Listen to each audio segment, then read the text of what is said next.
Ndugu yangu mpendwa, mwanafunzi mwenzangu wa unabii, nakukaribisha kwenye kipindi hiki mwongozo kujifunza Biblia, lesoni ya shule ya Sabato kwenye robo ya pili mwaka 2025 inayozungumzia kuhusu jinsi ya kuelewa unabii ama jinsi ya kutafsiri unabii wa Biblia. Na somo la kwanza kwenye robo hii linazungumzia kanuni kadhaa za unabii. Tumejifunza kanuni kadhaa za unabii na leo ni siku ya Alhamisi tunakujia na somo linalozungumzia figure ou littéral. Ni swali ambalo linajiuliza hapa, figure ou littéral. Kwa maneno mengine, leo tutajifunza namna gani utaelewa ya kwamba hiki ambacho Biblia inazungumzia katika unabii huu ni kisitiari au ni kihalisi. Utajuaje kwamba hii ni simple ama ni kitu literal? Mpendwa msomi ama mwanafunzi mwenzangu wa Biblia, hasa sana wa unabii, mojawapo ya mambo muhimu ambayo wanafunzi wa unabii wanapaswa kushughulika nayo ni jinsi ya kuamua ikiwa lugha ya Biblia inapaswa kuchukuliwa kihalisi ama kisitiari ama symbolic. Nitawezaje kujua kwamba alama hii ama hapa mahali ambapo Biblia inazungumza hapo inazungumza littéralement ama kihalisi ama ni kisitiari ama ni symboliquement? Kuna watu wengi ambao wanaposoma Biblia kwa mfano wanatafsiri kile ambacho wanataka. Sasa nimeona hii dubu maana yake hivi. Tupate mfano ya siku hizi watu wanaposoma mnyama huu dubu wa kwenye Daniel sura 7 wanasema inawakilisha Urusi, kwa sababu sanamu hiyo hutumiwa mara nyingi leo kama alama ya Urusi. Lakini mpenda nikueleze kwamba tu hii si njia nzuri au salama ya kutafsiri ishara za kiunabii. Sio kwamba inatafsirika na kitu ambacho kiko contemporary. Tunaangalia Biblia wakati wote wa Biblia. Kitu hiki kilikuwa kielezwa ama kilikuwa kikimaanisha nini katika lugha ya Biblia. Kwa hivyo leo nitakualika tu tufanye mazoezi kidogo. Tazama maandiko yafuatayo ambayo nataka kutolea hapa chini. Na ukiruhusu Biblia kujifafanua yenyewe ama kutafsiri maneno yake yenyewe.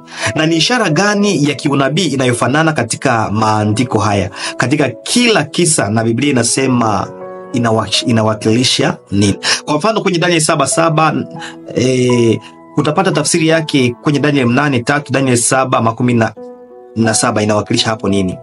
Na ukienda kwenye Ufunuo 1:16, Waefeso 6:17 na Waebrania 4:12, hapo kuna kitu na tafsiri yake. Tunaenda kwenye Ufunuo 12:1, Ufunuo 11:2, Waefeso 5:31, na Yeremia 6:2, na hapo pia kuna tafsiri yake. Soma na turudi hapa, tubarikiwe pamoja katika kazi hii.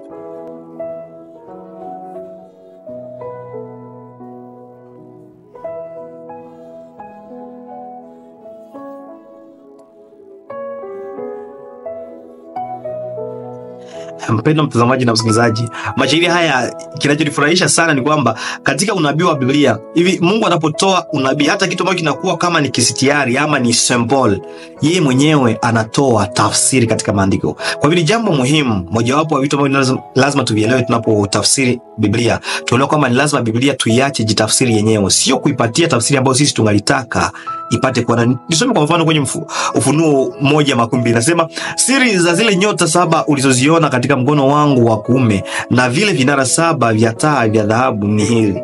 Zile nyota 7 ni malaika ni malaika wa yale makanisa 7 na vile vinara 7 ni makanisa 7. Anatoa kitu ishara ama kisitiari, anatoa pia na tafsiri mwenyewe. Unabii wa Biblia umejaa na ishara nyingi na picha. Kwa hivyo tukiweza tukajaribu kutoa tafsiri ambazo sisi tunataka, tutakuwa tumekosea. Tuache zijitafsiri zenyewe. Kwa mfano, unapojaribu kupiga picha hizi kihalisi ni upuuzi. Kwa mfano unaposoma mahali fulani anasema Mungu katika kinywa yake kukaonekana upanga wa moto. Basi siku gani umemwona Mungu na upanga wa moto kutoka kinywani? Tukamate hiyo shairi yetu ya kwanza kwenye Daniel 7:7-8. Pembe za mnyama anayeogofya katika hiyo Daniel zinawakilisha nini? Zinamaanisha nini? Unaweza kujidanganya ukitoa tafsiri yako wenyewe, lakini unaposoma kwenye Daniel 7:14 na Daniel 8:18 inaonyesha kwamba pembe zinawakilisha utawala, wa kisiasa, wa kipolitika.